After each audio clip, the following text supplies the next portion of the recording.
Hi friends, இன்றைக்கி நம்ம பொங்கல் எப்படி செய்யணும்னு பார்க்க போகிறோம். நல்லா 2 கண்டி நெய் விட்டுட்டு சீரகம், மிளகு, அதனால ஃபைனலி சாப் பண்ண ஜிஞ்சர் அதை ஆட் பண்ணிட்டு நல்லா சாட்டே பண்ணிக்கலாம்.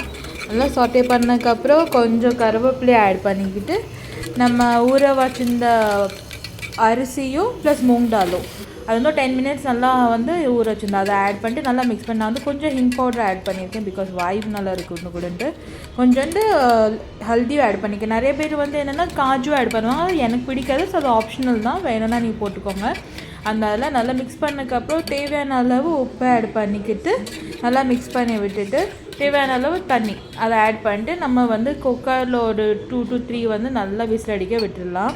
நான் கம்மியாக தான் தண்ணி வச்சேன். பிகாஸ் ரொம்ப குழஞ்சாலும் எனக்கு பிடிக்காதனால நீங்கள் கொஞ்சம் தண்ணி நிறையா வச்சிங்கன்னா ரொம்ப நல்லா குழஞ்சி அழகாக இருக்கும், நல்லா குழுன்னு இருக்கும் பொங்கல் சாப்பிட்றதுக்கு.